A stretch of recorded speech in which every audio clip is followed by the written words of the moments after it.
On va parler produits structurés aujourd'hui. Oui. Qu'est-ce que c'est? Comment ça fonctionne? C'est une formule mathématique, c'est un contrat. C'est un pari. Les règles sont connues à l'avance. Le bon placement pour le client, c'est déjà et avant tout le placement qu'il comprend et le placement auquel il adhère. Chaque classe d'actifs a ses avantages, ses inconvénients, ses vertus, ses contraintes. Le rendement qui est proposé est quand même indirectement une contrepartie du risque.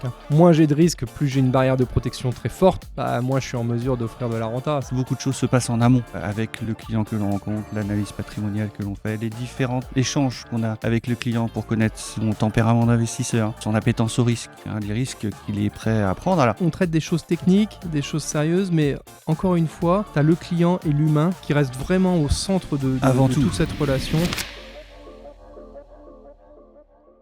Donc, comme je le disais tout à l'heure, Raphaël, c'est ta première derrière le micro alors que ça fait tant de temps qu'on travaille ensemble. Oui, alors j'ai parlé souvent derrière des micros, mais pour présenter à une assistance de partenaires, experts comptables, avocats, notaires, surtout les experts comptables, parce que les gènes du groupe, c'est le travail en collaboration avec les experts comptables pour la gestion patrimoniale des dirigeants.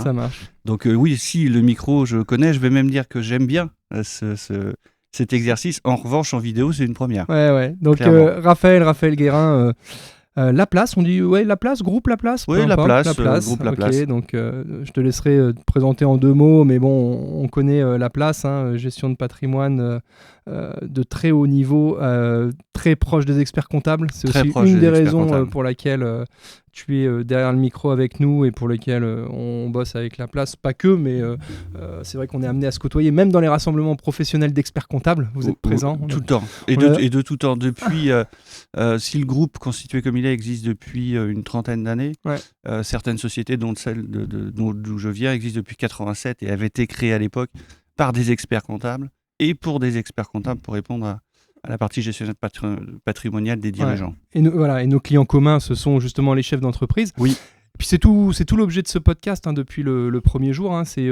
d'aller justement distiller de l'info et du conseil de manière claire et pédagogique aux chefs d'entreprise.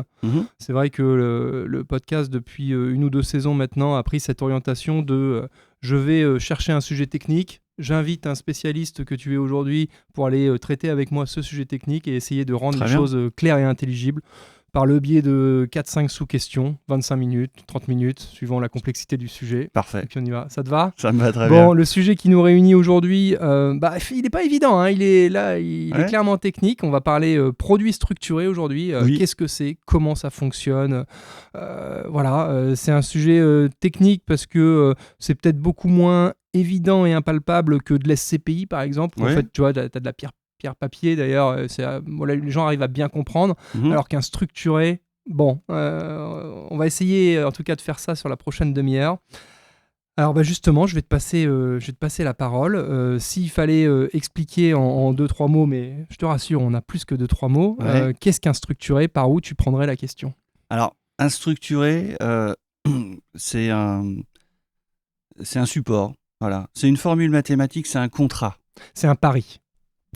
C'est un pari, on peut parier sur les chevaux ou sur autre chose. Un pari, pas tout à fait, parce que les règles sont connues à l'avance. C'est-à-dire qu'au moment de la souscription, le souscripteur, le client, qu'il soit particulier, entreprise, connaît le deal. Quand je dis que c'est un pari, et je l'ai volontairement dit parce que j'avais testé auprès d'autres professionnels en amont, et notamment de chez toi, en disant est-ce qu'on peut dire que c'est un pari? On m'a dit c'est pas mal pour illustrer la chose. Quand je dis c'est un pari, en fait, c'est qu'on se met d'accord sur une règle du jeu. Oui. Et puis derrière, la règle du jeu, elle se passe ou elle se passe pas. Mais en tout cas, on parie sur l'espérance qu'elle se passe, qui donc va derrière me générer le rendement, et puis on reviendra en détail là-dessus. Voilà, je parie là-dessus. Et si le pari se réveille payant, j'obtiens ce que je mérite, ce sur quoi je me suis mis d'accord. Si ça se passe pas, on attend, il y a plein de choses. Mais voilà pourquoi je disais Alors, pari. le fait de dire que c'est un pari, c'est un peu fun en tant que tel. Après, notre activité, notre métier de gérant de patrimoine, un petit peu rationnel, fait que le pari est extrêmement encadré, connu à l'avance, avec un certain nombre de données, de variables qui existent, sur lesquelles les choses sont extrêmement claires au début. Et puis, le fait est qu'il y a un certain nombre de scénarios possibles. Donc, même chose, comme toute activité, comme tout support, quand on achète quelque chose, il faut comprendre ce qu'on achète. Donc ça, c'est super important. Et jamais on laisse un client y aller sans qu'il ait parfaitement compris comment ça peut fonctionner, parce que comme tout support, il y a des avantages vraiment sympas. Hein, et comme tout support, il peut y avoir des contraintes. Donc, il faut les connaître. C'est extrêmement important. Ouais, ce qu'on disait à chaque fois, alors que ce soit pour le produit structuré ou n'importe quel autre placement financier, le bon placement pour le client, c'est déjà et avant tout le placement qu'il comprend et le placement auquel il adhère. Qu'il comprend, auquel il adhère et sur lequel, dans son allocation d'actifs générale, alors si on faisait en entonnoir, il y a un patrimoine, le patrimoine d'une manière générale doit être diversifié, mais sa poche financière, parce que là, structuré, on parle d'une poche financière, doit aussi être diversifiée. Le structuré, c'est pas l'arme absolue, hein, clairement, mais ça doit, ou ça fait partie d'une allocation d'actifs financières, aujourd'hui incontournable. Rien n'est incontournable, mais c'est un très bon outil, avec des bons compromis dont on pourra parler. Ouais. Avant de rentrer dans le dur sur le produit structuré, en effet, rappelons les règles de base de la gestion de patrimoine, hein, que ce soit à titre perso ou autre, c'est diversification. Et en effet, on peut avoir une appétence forte, et on en a déjà parlé ensemble, sur l'immobilier, par exemple, ce qui est mon cas. Il ne faut pas mettre tous ses œufs dans l'immobilier. Jamais. Et à l'inverse, certains vont te dire « Non, mais moi, la bourse, le financier, je comprends pas trop, machin. Hein » Tu dois quand même aller mettre un peu de tes œufs là-dedans. Rien n'est obligatoire, Olivier. Après, rien n'est obligatoire. Après, un grand nombre de clients ont, par exemple, une appétence forte sur l'immobilier et moins sur le financier. Sauf le financier ultra liquide, les fonds euros, le monétaire, les liquidités, etc. Oui, le financier non risqué, quoi. Le financier non risqué qui ne rapporte pas ou très peu, en revanche, qui est disponible tout le temps. Donc chaque classe d'actifs a ses avantages, ses inconvénients, ses vertus, ses contraintes. Donc ça, c'est un fait. Après, le support structuré, on en parlera en détail, permet aussi, pour des clients un petit peu plus frileux sur les marchés actions, parce qu'on sait, entre autres, il n'y a pas que les actions cotées. Dans un autre épisode, on pourra sans doute parler du non coté, hein, mais sur les actions cotées, on sait que sur le long terme, si c'est diversifié, hein, le patrimoine est diversifié, son module action doit l'être aussi. Si c'est diversifié, on sait que l'action en tant que telle, que ce soit en direct ou dans des fonds, aura un rendement moyen relativement élevé. Bon, ça, c'est un fait. Après, le problème de l'action classique, et on l'a vu, moi j'ai commencé à travailler sur cette typologie de support structuré en mars 2009, qui était le point bas de la crise financière de 2008, où ont été créés un certain nombre de supports structurés dits simples, parce qu'avant, dans toute transparence, il en existait d'autres qui étaient compréhensibles par pas grand monde. Donc quand déjà sur le conseil, on a des doutes, on ne peut pas évidemment le préconiser à des clients. Donc à partir de là, on s'est dit, bon, ok, les marchés actions sur le long terme, c'est bien, sauf qu'il y a zéro garantie. Le marché monétaire fonds euros, c'est bien, c'est disponible, c'est garanti, sauf qu'il n'y a il y a peu de rentabilité. Donc où est le milieu du gué ? Et donc du coup, c'est là-dessus que ces supports structurés, cette typologie de support structuré qui est quand même très très répandu aujourd'hui. Hein. Ces supports structurés ont été créés. Alors justement, comment ça fonctionne ? En quoi c'est peut-être un petit peu plus sécurisé quand même que de l'achat d'actions en direct ? Explique-nous tout ça. Alors, il y a quelques variables incontournables. Hein. Il y a une durée. Déjà, il y a une durée dite maximum. Ça veut dire que quand on expose à un client ou à un partenaire ce qu'est un produit structuré, on lui dit, bon voilà, ça va durer par exemple 10 ans, 12 ans, 8 ans, selon. Et ça, c'est une durée maximum. Donc, on explique à nos clients, à notre interlocutrice, de considérer que ça ne peut pas durer plus longtemps, mais ça peut durer moins longtemps. Voilà. Oui, parce que cette notion de temps, là, et notamment les chiffres que tu annonces, 10-12 ans, ça peut tout de suite faire très peur. Évidemment. Parce que clairement, on ne va pas aller bloquer l'argent pour 10-12 ans, sauf avoir des conditions de rémunération extrêmement avantageuses. Et dans ce cas-là, ça va être la contrepartie justement de bloquer l'argent. Exactement. Mais là, ce qu'il faut bien comprendre, c'est que c'est la durée maximale. Enfin, c'est celle qui va justement permettre de pouvoir proposer la sécurité que tu vas nous expliquer. Exactement. Qui va pouvoir, si on peut faire une aparté préalable, c'est que le support structuré, comment il est fabriqué, en tout cas comment il est fabriqué chez La Place. Parce que tu nous connais bien, hein, tu sais on est indépendant, il n'y a pas de produit maison, on ne fabrique pas, nous, de structuré, on fonctionne par appel d'offres. Hein, c'est-à-dire que pour les supports structurés, on fait appel à une bonne dizaine de banques, je crois que c'est 12, hein, un peu de choses près, en leur envoyant un certain nombre de critères de rendement, de sécurité, de protection du capital. Ensuite, on a le retour de toutes ces salles des marchés des banques. Hein, vous faites des appels d'offres, en fait. Des appels d'offres. En tant qu'indépendant, il faut fonctionner comme ça. Si on veut être libre, si on veut être objectif, il ne faut pas avoir de produits maison. Donc on fait un appel d'offres, on a un retour. Les retours sont variés, c'est-à-dire que sur un support à une date donnée par rapport à l'état du marché financier global, on a un retour qui va être différent, que ce soit, je ne vais pas citer le nom des banques, une banque française, anglaise, américaine, et on prendra le mieux offrant pour construire notre support auprès des clients. En fonction des conditions de marché au moment où vous lancez cet appel d'offres, les différentes banques vont être en mesure de construire des produits structurés que vous, derrière, vous allez juger, apprécier et sélectionner pour potentiellement mettre à disposition, enfin accès à vos clients. Accès à nos clients, sur des enveloppes généralement par support, 10, 20, 30, 40, 50 millions. Donc, juste pour continuer de creuser un petit peu sur le sujet, donc 10-12 ans, durée maximale pour justement offrir les protections sur lesquelles on va revenir rapidement, mais généralement, ça se dénoue plus rapidement. C'est un horizon temps plutôt, alors de ma modeste connaissance, c'est plutôt 1 an, 2 ans dans la réalité des faits. C'est la moyenne. Voilà. Alors, 1 an, 2 ans, c'est la moyenne. Donc, la durée maximum, on en a parlé. La durée moyenne en ce moment, c'est entre 1 an et 2 ans. Donc, ça ne veut pas dire que ça ne peut pas aller au-delà. Et en fait, ce qui est important de savoir, c'est que tout support construit, en fait, est fait à un instant T par rapport à une situation de marché. Lorsque l'on considère que le marché est relativement haut, comme ça a pu être le cas, par exemple, je pense à un support qui vient de se déboucler il y a 1 an. Donc on s'est dit, ok, on part d'un indice qui est relativement haut. Donc qu'est-ce qu'on fait pour optimiser les chances qu'on sorte le plus rapidement possible? Et en fait, on a construit un support sur un indice, pour en parler, parce que c'est une des variables importantes, le sous-jacent. Un indice dit Titan. Titan, c'est les 20 plus grandes sociétés cotées européennes et les 20 plus grandes américaines. J'aimerais que pour que les gens puissent bien comprendre, alors que tu prennes et que tu illustres justement avec une vraie règle du jeu que tu as constaté dans un produit structuré, quel qu'il soit. Pour bien expliquer en fait la règle du jeu, le marché était à tel niveau au moment où on a construit le produit. La règle du jeu, c'est si jamais l'indice fait ça, et il se passe ça. Et si jamais il ne fait pas ça, dis-nous un petit peu les hypothèses et tout ça. Alors je prends le fond dont je parlais en question. Donc d'abord un indice avec des sociétés de grande taille. Il y a toujours même à l'intérieur de la structure, il y a une diversification. C'est-à-dire qu'il peut, pour des marchés un peu particuliers, on le fait nous sur des gros volumes déstructurés sur un titre, 2 titres, 3 titres, mais généralement c'est sur des indices. Donc 20 titres, 30, 50 ou plus. Ça c'est donc l'importance de l'évolution de cet indice dans le temps va être fondamentale sur la sortie à un instant T ou débouclage. Pas. Le débouclage ou remboursement du fonds. Donc ça, c'est très important. Donc si on part aujourd'hui sur un marché, si on prend le CAC, parce que dans l'imaginaire des gens, on a tendance à ça parle exactement, à 8000 points, peu de choses près, à 8000 points.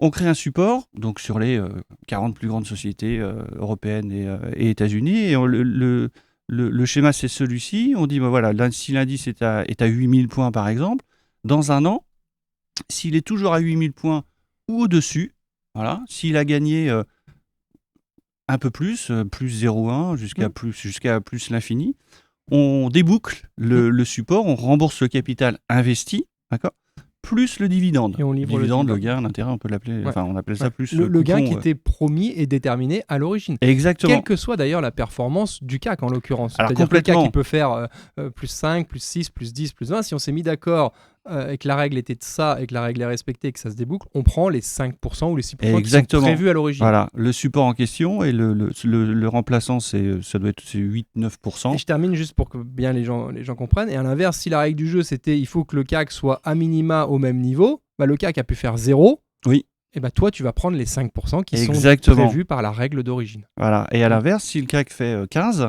on prend quand même les 5. Alors plus, quand on est sur des indices comme ça, plus du 8, on prend les 8.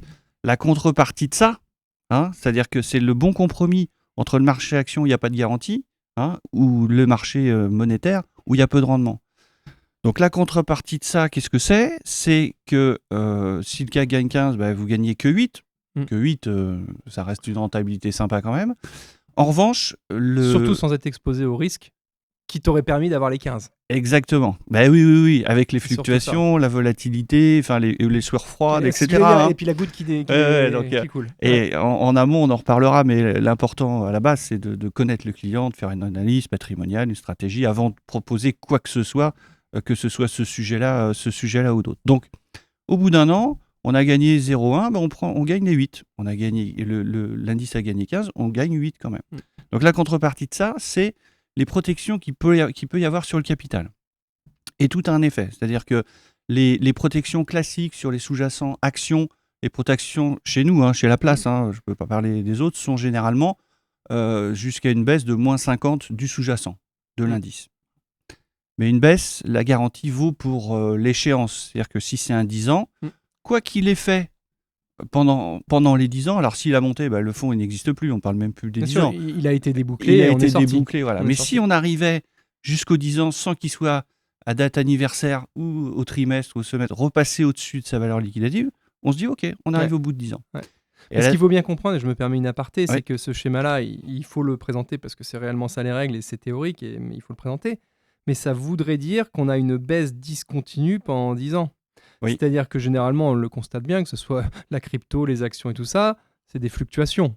Oui, voilà. C'est de la... Et là, le cas de non-débouclage et la barrière de protection à échéance que tu cites là, elle ne se réalise que si justement on a en fait une diminution progressive et lente pendant 10 ans. C'est ça. Sauf que dans les faits, ça n'arrive jamais. Alors, sur les marchés financiers, ça n'arrive jamais. Ou ça n'est jamais arrivé. Ou ça n'est jamais arrivé. On reconnaît là le gestionnaire de patrimoine. Oui, parce que si beaucoup de nos clients, quand on finit sur la garantie, donc on se dit, bon, ça a baissé très lentement, et puis on arrive au bout de 10 ans. Et pour perdre de l'argent sur ce support-là, il faudrait qu'à cette date anniversaire des 10 ans, l'indice soit en dessous, généralement, de moins 50%. C'est ça. Et pour reprendre ton exemple de tout à l'heure, tu pars de tes 8000, ça diminue sans discontinuer jusqu'à 5000. Oui. Hop, on a la barrière de protection de 50%. Oui. Donc on voit bien que 5000, c'est au-dessus de 50% donc 4000.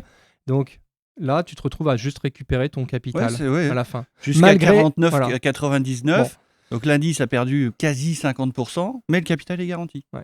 Ok. Sur les supports actions, sur le support de taux, on offre même, alors qui sont de circonstances par rapport aux fluctuations de taux assez récentes depuis 2023, où là, le capital, lui, est garanti à 100%. Par contre, avec des garanties à 100%, rentabilité à 5. Garantie moins 50, rentabilité 7, 8. Oui. On en revient au principe de base qui est la renta, le rendement qui est proposé est quand même indirectement une contrepartie du risque. Complètement. Et plus moins j'ai de risque, plus j'ai une barrière de protection très forte, moins je suis en mesure d'offrir de la renta. C'est tout à fait logique pour des financiers, des gestionnaires de patrimoine. J'ai perdu mon fil. Je voulais donc qu'on aborde dans un deuxième temps dans quel type de poche, dans quel type de poche on peut mettre ces produits structurés. Mais avant ça, je veux juste que tu nous rappelles cette notion de coupon, qui est donc le dividende qui est versé, et de coupon qui peut être versé si c'est des produits structurés qui durent un petit peu plus dans le temps, qui sont versés chaque année.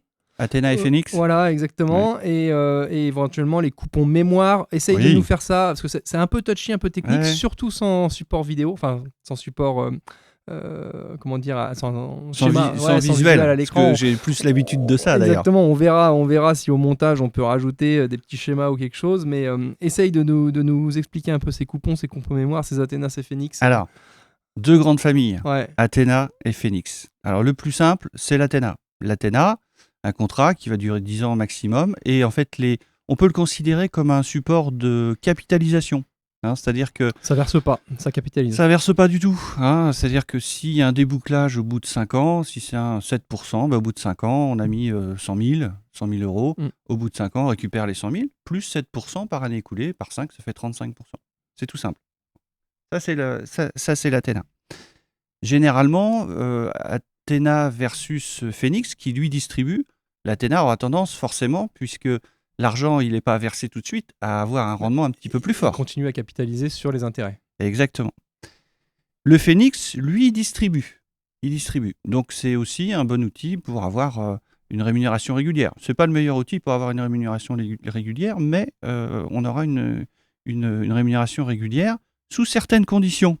Alors, on parlait, je reprends mes coupons de 8 par an. Alors, Avant, c'était que par an. Depuis pas mal de temps, c'est semestriel, voire trimestriel. Et on voit même des mensuels maintenant. Ah oui. Sous certaines conditions. Les conditions, classiquement, c'est si l'indice de référence, on parlait de l'indice de tout à l'heure, au trimestre constaté est supérieur à moins 20%, on imagine un indice à 1000 et on est à 80, on perçoit le coupon. On en fait ce qu'on en veut, c'est mis en liquidité, etc. Encore une fois, c'est la règle du jeu. Ouais. C'est la règle du jeu. Si l'indice est en dessous des 20%, pas de coupon. Donc on se dit, zut, j'ai perdu un coupon trimestriel.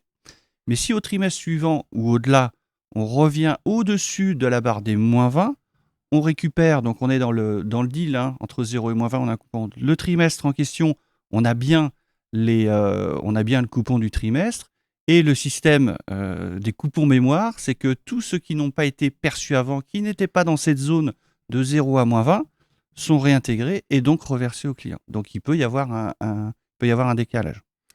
Très clair. On ne va pas rentrer plus dans le détail technique sur ces aspects-là parce que c'est vrai que c'est un peu touchy et puis on risquerait de perdre les auditeurs, ce qui n'est absolument pas l'objectif de ta vue avec ton comptable. Par contre, deux, trois petites questions simples pour terminer et tenir le timing de cet épisode. Dans quelle enveloppe, dans quelle poche on met des produits structurés et puis combien en fait, ce ticket d'entrée, il a combien ? Je vais répondre. Merci. Alors, les réceptacles, on distingue les personnes physiques et les personnes morales. Oui, bien sûr. Oui, c'est quand même intéressant de le préciser que c'est tout à fait OK pour des personnes physiques, des particuliers d'investir là-dedans. On va voir sur quel support. Ouais. Mais ça peut être aussi un support de placement pour de la trésor d'entreprise. Absolument, absolument. Donc pour les personnes physiques, le plus simple, on pense au compte titre, qu'on utilise rarement pour ça. On va surtout sur des enveloppes cloisonnées, type PER, et en particulier assurance vie. Parce que généralement, les investissements ne sont pas que des investissements pour gagner de l'argent. Il peut y avoir d'autres objectifs. On parle d'assurance vie, ça peut être la transmission, par exemple. Et puis, on se dit, versus 50 titres, le support est remboursé, il y a un gain, il y a une plus-value. Dans une enveloppe de type assurance vie, tant qu'on ne sort pas, on ne paye pas d'impôt. D'ailleurs, c'est un gain de type plus-value ou de type revenu de capitaux mobiliers? Parce que les coupons qui sont distribués, si jamais j'ai investi... oui, ce serait un revenu de capitaux mobiliers. C'est du RCM, revenu de capitaux mobiliers. Ouais. Parce qu'on récupère, on a mis 100, on récupère 100. Mais on a eu un dividende. Ouais. Donc on est sur une forme de revenu, mais très très peu utilisé chez nous. Parce que généralement, c'est dans des enveloppes assurance vie classiquement, mais aussi de plus en plus, alors pour des montants plus petits, dans les PER, qui sont de toute façon des sujets de long terme, parce que on parlait de 10 ans. Moi, j'en ai jamais vu arriver jusqu'à 10 ans. Celui qui a duré le plus longtemps, c'était 6 ans. Mais ça, potentiellement, je ne peux pas dire à mon client, ça ne durera jamais 10 ans. Ouais. Bah oui, et puis réglementairement, en plus. Et en plus, réglementairement. Et alors justement, en termes de montant, tu avais commencé à répondre, mais la problématique sur ces produits... alors, pas structurés, mais qualitatifs et de haut niveau, c'est que des fois, il y a des barrières à l'entrée. Des fois, il y a des tickets d'entrée qui sont un petit peu inaccessibles pour le commun des mortels. Est-ce que c'est le cas sur... Alors, c'est pas le cas parce que en fait, on mutualise, nous. C'est-à-dire que les critères minima de nos fournisseurs, comme je disais tout à l'heure, sont parfois, on travaille avec nous parce qu'on est capable de distribuer en quelques mois 10, 20, 30, 40, 50 millions de tel ou tel support, sachant que tous les ans, on en crée des dizaines et des dizaines. Après, pour le particulier, sur un contrat d'assurance vie, c'est tout petit. Je crois que les minima, est-ce qu'on les utilise, j'en sais rien, c'est 1 000 euros ou 5 000 euros. Presque sur de l'investissement fractionné, quoi. Oui, oui, et puis fractionné, diversifié. Diversifié, comme on ne met pas tous ses œufs dans le même panier. Donc, si on a la possibilité de non pas faire un structuré, mais d'en faire 2, d'en faire 3, c'est aussi de bon ton. Ok. Et les personnes morales? Ouais. Personnes morales, donc compte titre, là, plus utilisé, ou contrat de capitalisation, que ce soit en France ou à l'étranger, en particulier au Luxembourg, avec la place. Ok. Et bien évidemment, en termes de fiscalité, quand on est dans un cadre professionnel, on est généralement à l'impôt société. Et exactement. Le dividende, il est... Alors, il n'est pas en régime Murphy, celui-là, le dividende, il est en régime produit financier, tout ce qu'il y a de plus classique. Ok, très clair. Je pense qu'on ne va pas s'étendre davantage sur le sujet et on a un bon vernis désormais sur ce qu'est le produit structuré. Est-ce que tu avais un autre point à rajouter pour les gens qui nous écoutent et qui voudraient en savoir plus sur le sujet ? Sur quels que soient les sujets que l'on aborde, hein, parce que là, on est sur des sujets d'investissement, sur une action, un peu sur la fin de l'action. Hein. Beaucoup de choses se passent en amont. Hein, avec le client que l'on rencontre, l'analyse patrimoniale que l'on fait, les différents échanges qu'on a avec le client pour connaître son tempérament d'investisseur, son appétence au risque, hein, les risques qu'il est prêt à prendre. Alors, on parle beaucoup de risques, hein, parce qu'on met évidemment, et ça c'est aussi la réglementation, on met en garde beaucoup nos clients, mais avec les structurés, depuis que moi je travaille avec, on gagne de l'argent quand même. Hein. Ouais. On parle toujours barrière moins 20, moins 50, mais en général, à un moment donné, assez rapidement même, on passe au-dessus de zéro, donc on gagne de l'argent. Hein. Mais c'est vraiment une réflexion à avoir, et comme tout support, c'est pas le produit miracle du tout, mais ça s'insère assez aisément dans une allocation d'actifs en complément ou en pivot, hein, parce qu'on a certains clients qui étaient très marché financier, qui se sont pris 2-3 événements un petit peu complexes sur les marchés financiers. C'est d'ailleurs une des raisons pour laquelle ce type de support a été créé aussi, hein, pour trouver le compromis. Ouais, entre performance de marché et puis volatilité, gestion du risque. Et puis beaucoup de nos clients ont aussi des objectifs parfois de quelques années seulement sur, par exemple, la retraite et choses comme ça, et veulent des choses un peu plus sûres s'ils faisaient beaucoup d'actions avant, et puis à déboucler au fil du temps, à sécuriser au fil du temps. Ouais, très clair. Merci beaucoup Raphaël pour cet échange sur les produits structurés. Hein. Mot de la fin, c'est vrai que par rapport aux propos que tu tenais là, on voit qu'on traite des choses techniques, des choses sérieuses, mais encore une fois, tu as le client et l'humain qui reste vraiment au centre de toute cette relation. Et c'est vraiment quelque chose auquel on est très attaché chez T'as vu avec ton comptable et au cabinet Bell & Dean. Oui, clairement. On fait des choses techniques, de la fiscalité, des liasses fiscales, du machin, mais en fait, c'est de l'humain avant tout. Et même en gestion de patrimoine, où on gère des gros sous des fois, il y a beaucoup d'humains. Ouais, beaucoup. En tout cas, merci pour ta présence. Avec plaisir. Abonnez-vous si vous voulez d'autres conseils d'éminents spécialistes qui ont l'immense privilège de venir derrière notre micro. Ça, c'est vrai. Allez, bonne fin de journée à tous et puis à bientôt. Merci Olivier, Salut. À bientôt.